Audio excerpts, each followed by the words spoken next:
Hey guys, what's up? Zach here. Today we are here to talk about some more F1 2014 stuff that I found. Yesterday's video I'm sort of sorry about because I realised I hadn't read Luke Spring's blog, which I'm actually going to mention in this video as well, and that blog had everything about why it wasn't on next gen, so I'll leave it down in the description, and also I'm talking about it in this video as well, so doubly useful. Definitely go and read it. It'll be very good to read, lots of your questions answered, and yeah, it should be good. So anyway, in today's video we're going to be talking about career mode. I've been looking through Luke's blog and looking through other websites as well, but Luke's blog is the main point of discussion here today. And reading this article has really made me think that they're trying to make F1 more accessible to as many people as possible, because not many people have a lot of time to play every single race in career mode, every single season in career mode. So by doing this, it's made it a lot more accessible to everyone, and I'm sorry for that guy for sort of hitting him off there. I was trying to turn into the corner, but I messed it all up, and still get back down the inside there. But anyway, so talking about this career mode, make it a lot more accessible to as many people as possible, because normally, well, all of the F1 games so far, you had to do the full season and all that sort of stuff, but now you don't have to do the full season. You can choose from shorter seasons, including 7 and 12 race options for a season. So I'm not sure whether that's you choosing the races, or maybe you just get given a set amount of races that you need to do. I'm not too sure how that's going to work. I'm sure there's going to be more information on that soon, but that's interesting. It means that everyone can get through career mode. It'd be a bit weird to do a 7-race F1 season, but you know, everyone has their choice maybe on what they want to do with that. But of course, you don't have to do that.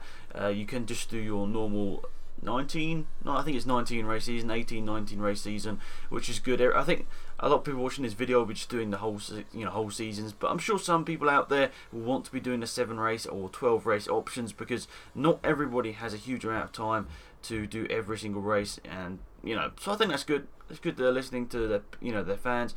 A lot of maybe that side of the career mode comes in from people that aren't as big a fans of F1 but still want to play the game. So that's interesting. I'm looking forward to seeing how career mode works out. We haven't had a huge amount of information as of yet, but this is just the only thing I've found. A couple of things I might as well talk about. Scenario mode. It is still coming back to the game.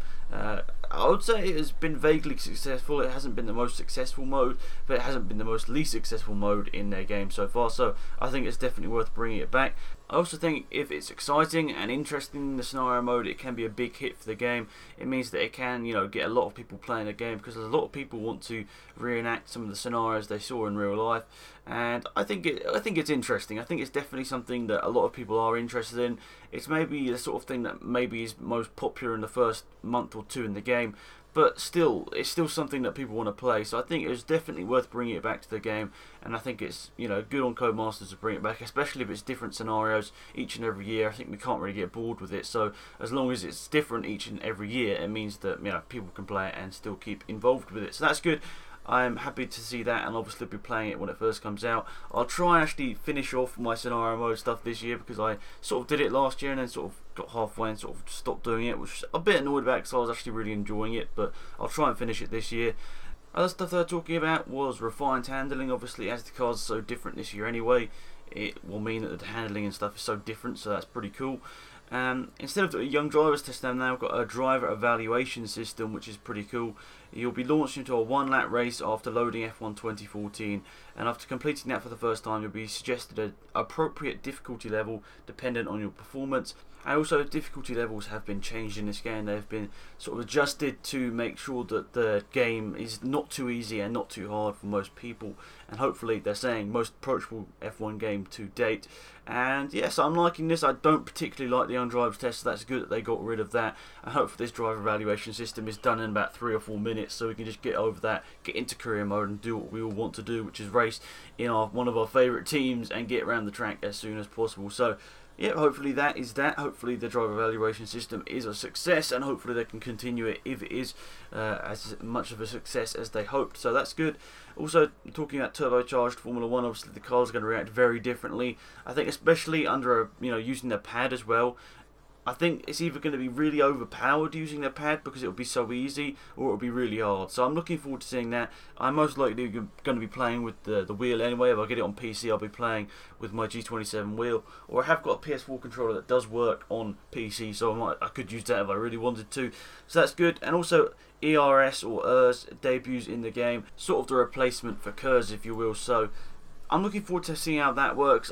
Arrow sent me a whole paragraph or two about what that does, and I really need to read up on what ERS really is, because it is so different to KERS, but it's pretty much giving you 160 extra horsepower for 33 seconds over the lap. So that's pretty good. That's probably about a third of a lap you're getting extra horsepower. So that's pretty cool. Looking forward to seeing how all of this works in F1, and also I hopefully will have another F1 video coming up tomorrow about F1 2014.